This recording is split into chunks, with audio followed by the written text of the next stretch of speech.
Assalamualaikum warahmatullahi wabarakatuh. Perkenalkan, saya Pupu Rahayu dengan NPM 2021 015 00 277 akan mempresentasikan tentang sikap profesional dan organisasi profesi.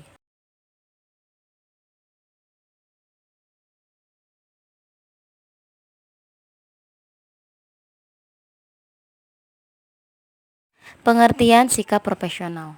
Pengertian sikap. Menurut Thurston dalam Walgito 1990.2/108 menjelaskan bahwa sikap adalah gambaran kepribadian seseorang yang terlahir melalui gerakan fisik dan tanggapan pikiran terhadap suatu keadaan atau suatu objek. Menurut Berkowitz dalam Azwar 2000.25 menerangkan, sikap seseorang pada suatu objek adalah perasaan atau emosi, dan faktor kedua adalah reaksi atau respon atau kecenderungan untuk bereaksi. Sebagai reaksi, maka sikap selalu berhubungan dengan dua alternatif, yaitu senang atau tidak senang, menurut dan melaksanakan, atau menjauhi atau menghindari sesuatu. Dari pendapat tersebut, dapat dikatakan bahwa sifat adalah kecenderungan pendapat atau pendirian seseorang untuk menilai suatu objek atau persoalan dalam bertindak sesuai dengan penilaiannya dengan menyadari perasaan positif dan negatif dalam menghadapi suatu objek. Pengertian profesional. Profesional mempunyai makna yang mengacu kepada sebuah sebutan tentang orang yang menyandang suatu profesi dan sebutan tentang penampilan seseorang dalam mewujudkan unjuk kerja sesuai dengan profesinya. Menurut Dapir H. Meister 1998.256 mengatakan bahwa orang-orang profesional adalah orang-orang yang diandalkan dan dipercaya karena mereka ahli, terampil, punya ilmu pengetahuan, bertanggung jawab, tekun, penuh disiplin, dan serius dalam menjalankan tugas dan pekerjaannya. Jadi, pengertian sikap profesional adalah suatu perilaku atau perbuatan yang merupakan suatu ciri dari profesi, yaitu sikap penuh tanggung jawab dan komitmen terhadap sesuatu tugas atau pekerjaan yang digeluti, baik berkaitan dengan langsung maupun tidak langsung terhadap pihak lain.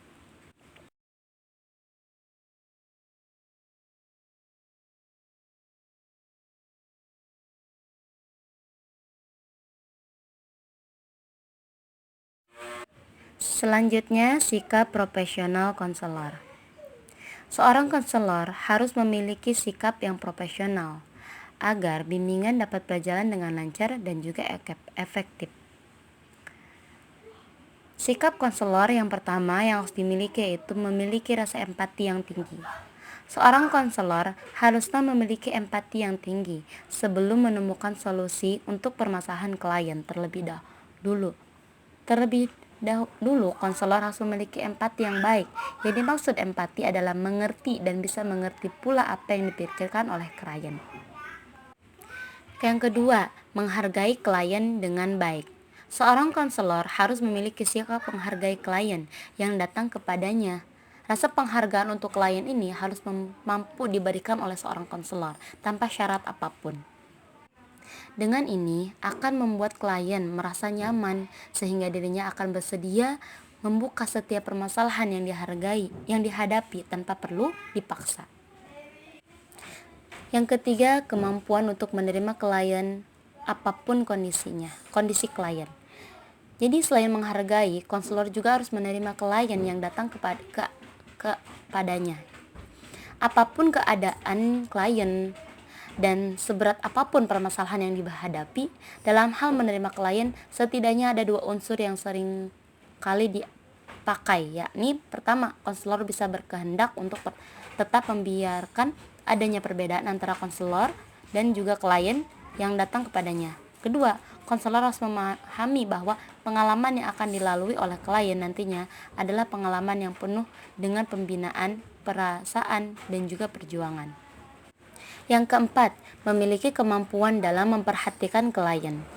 Seorang konselor harus memperhatikan klien dengan baik dan detail, terutama untuk masalah yang sedang dihadapi.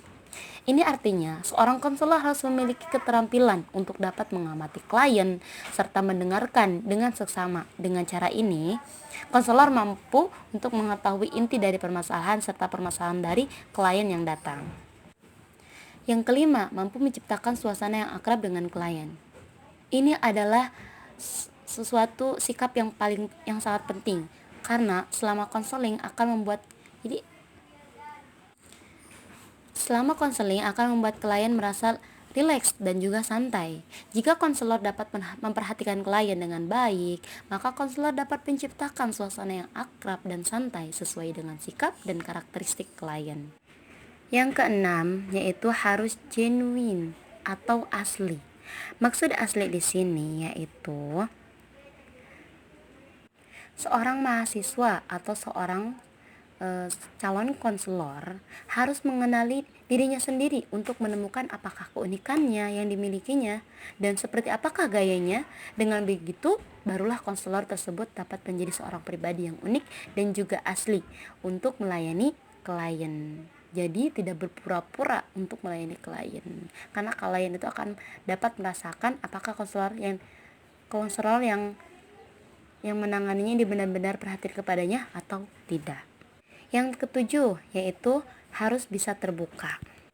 Jadi, bukan hanya kliennya saja yang harus terbuka, tapi konselornya juga. Terbuka tentang segala sesuatunya, terutama yang berkaitan dengan permasalahan yang dialami oleh klien. Misalnya, sudah sejauh apakah permasalahan yang dialami klien? Apakah konselor dulu pernah menangani kasus serupa dan menemukan kesulitan atau tidak dan lain sebagainya. Di sisi lain juga konselor bisa terbuka dengan klien tentang background pendidikan yang dimiliki, sehingga klien pun akan lebih percaya kepada konselor tersebut gitu. Selanjutnya, sikap profesional konselor. Seorang konselor harus memiliki sikap yang profesional.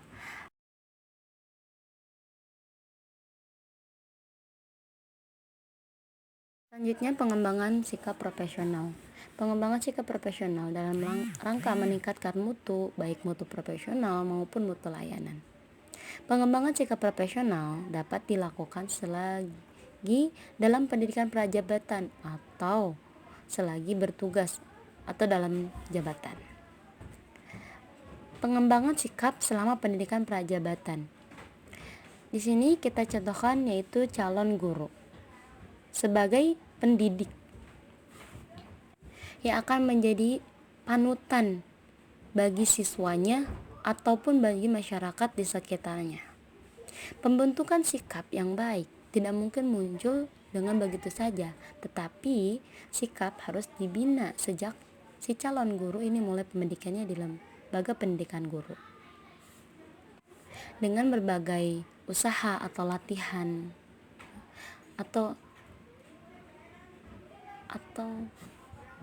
perencanaan sikap yang telah dirancang untuk si calon guru. Karena pembentukan sikap tertentu terjadi sebagai hasil sampingan dari pengetahuan yang diperoleh oleh seorang calon guru. Sikap teliti dan disiplin misalnya, dan lain sebagainya. Yang kedua, pengembangan sikap selama dalam jabatan. Jadi, pengembangan sikap profesional tidak berhenti apabila seorang calon guru selesai mendapatkan pendidikan prajabatan. Usaha-usaha yang dapat dilakukan itu untuk meningkatkan profesional seorang guru dengan cara formal atau kegiatan penataran, seminar, atau kegiatan ilmiah lainnya gitu. Maupun informal melalui media massa, televisi, radio, koran, majalah, maupun publikasi lainnya. Dan dengan kegiatan ini dapat meningkatkan pengetahuan dan keterampilan sekaligus meningkatkan sikap profesi dari seorang guru itu. Selanjutnya, pengembangan sikap profesional. Pengembangan sikap profesional dalam rangka meningkatkan mutu, baik mutu profesional maupun mutu layanan. Pengembangan sikap profesional dapat dilakukan selagi selagi dalam pendidikan prajabatan atau selagi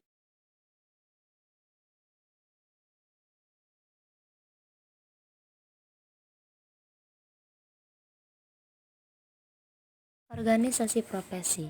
Organisasi profesi yaitu organisasi yang anggotanya adalah para praktisi atau menetapkan diri mereka sebagai profesi yang bergabung bersama untuk melaksanakan fungsi-fungsi sosial yang tidak dapat dilaksanakan dalam kapasitas sebagai individu, seperti Persatuan Guru Republik Indonesia,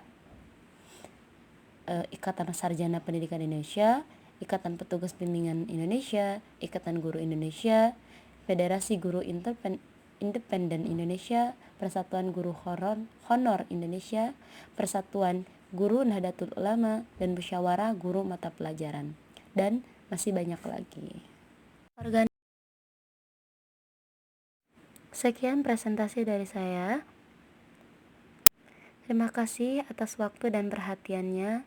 Saya mohon maaf bila ada kesalahan kata atau penjelasan yang tidak sesuai. Saya tutup. Wassalamualaikum warahmatullahi wabarakatuh.